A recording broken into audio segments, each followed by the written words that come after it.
Quel est votre métier, Apolline de Malherbe? C'est journaliste. Je suis pas sûr. Là. Et moi, ce matin, je veux le dire à votre micro avec force.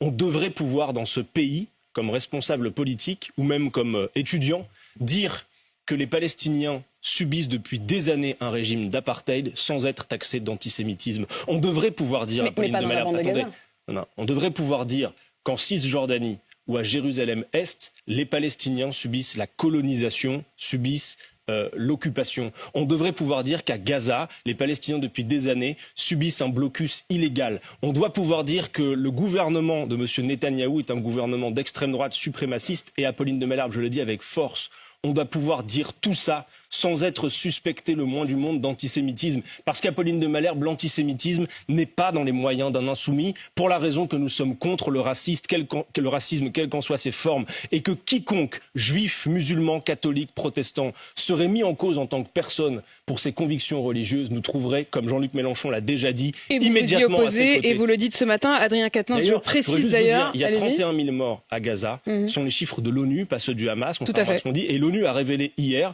que en 4 mois à Gaza, il y a eu plus d'enfants tués qu'en 4 ans de conflits internationaux à travers le monde entier. Je dis donc aussi à certains responsables politiques, par exemple M. Gérard Larcher et Mme Yaël Braun-Pivet, que peut-être il est temps d'organiser une grande manifestation nationale de soutien aux Palestiniens pour effacer le droit inconditionnel, qui d'ailleurs n'existe pas en droit international. Ça veut dire quoi? Vous voulez dire par rapport à la manifestation qui a eu lieu et qui avait été organisée par Gérard Larcher et Yaël Braun-Pivet? Je pense qu'il serait bienvenu. Mais c'était pas en soutien à Israël?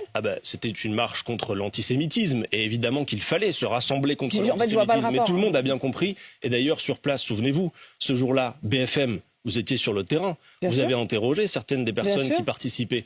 Ils étaient là pour une marche contre l'antisémitisme et c'est une cause tout à fait noble. Mais beaucoup d'entre eux ont tenu des propos anti-musulmans. Et beaucoup d'entre eux ont tenu... Moi, j'y étais. Et beaucoup d'entre eux, comme reporter pour BFM TV. Et vous savez très bien, un réalisateur bien connu que je vais me retenir de nommer, Apolline de Malherbe, a dit qu'il était là pour soutenir inconditionnellement Israël. Ce n'était pas le motif de la marche, normalement. Et de la même manière, je le dis à Emmanuel Macron, pas de double standard. Puisqu'il est capable de bomber le torse sur la question ukrainienne et qu'il croit que... Mais il y avait besoin d'une marche contre l'antisémitisme ou pas?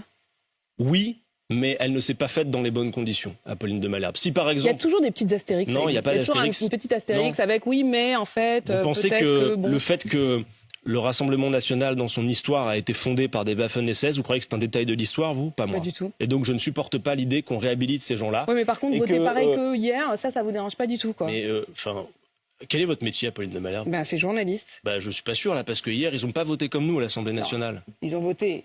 Ils se sont abstenus, vous avez voté contre. Voilà. Mais avec exactement les mêmes mots, je ne vais pas vous les redire ici. J'ai vu, on n'a pas joué à votre jeu, mais ça n'avait pas grand intérêt. Vous le voyez bien.